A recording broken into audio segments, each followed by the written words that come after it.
Hi, my name is Ananda Brutvan, and I'm currently a junior at Bennington College. Bennington College is a small liberal arts institution located in Bennington, Vermont, and part of the curriculum at my college requires each and every student, including me, to embark on a 7-week internship each winter in order to gain real-world experience in the area of our studies. Although I spend most of my time in the Green Mountain State these days, I am originally from Ithaca, New York, where I am currently carrying out my 7-week internship at Suicide Prevention and Crisis Services. I'm making this video to give a little bit of information about what exactly Suicide Prevention Crisis Services is and why I initially chose to intern here. And lastly, to explain what I've learned during my time as an intern. Suicide Prevention and Crisis Services is an extensive not-for-profit organization which is committed to offering resources to those going through periods of extreme overwhelm and upheaval in their lives.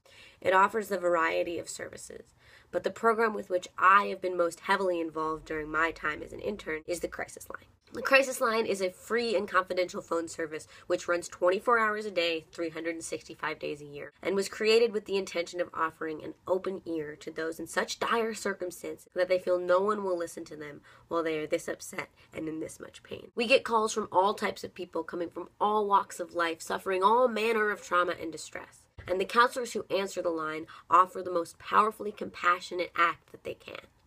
The act of empathetic listening. Additionally, SPCS commits itself to offering resources to those in need of help and tirelessly attempts to connect individuals to channels of support above and beyond the crisis line. I chose SPCS for a lot of reasons, but the main reason was that it dovetailed so perfectly with what I studied. At Bennington, I've chosen a main line of inquiry in which I root out the dynamics of human intimacy. I spend a lot of my time reading books about how individuals develop and maintain moments of intimacy, how compassion and closeness are created, and how those relationships are essential during times of trauma and crisis. I've spent years focusing on close, long-term relationships, reading book after book about how to talk with another person, about what self-disclosure means, and all of these items have rolled themselves into my understanding of what intimacy is. And I realized 3 years into studying this that although I often talk about intimate talking and intimate discourse and intimate relationships, I have no experience with short-term listening-based intimacy, and so that's why I chose to work at the Crisis Line. I spend 90% of my time at SPCS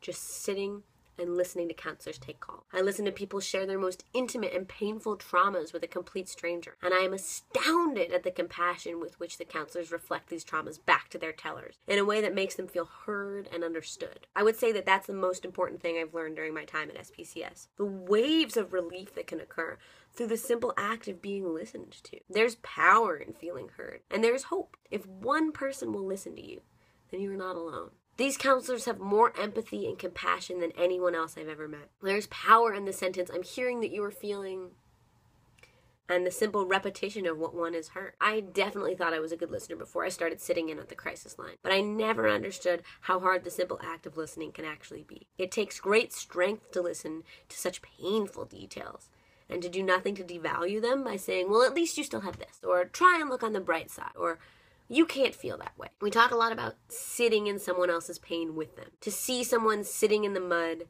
and to plop oneself down right beside them and say, yes, this is mud. No wonder you feel so dirty. You're sitting in mud. Of course you have every right to feel that way. No wonder. That's what empathetic listening is. That's what it's all about. I've spent so much time studying the intimacy of talking and of relationships, but it's only now, after my time at SPCS, that I can truly understand the intimacy that can occur just through listening. So I've made this video in order to urge all of you to take an interest in what types of suicide prevention crisis services are available to you. If you're ever feeling overwhelmed or stressed or having thoughts of suicide, please feel free to call the national hotline at 1-800-273-TALK. I hope that this video has shed light on the resources available to those in dire need of help.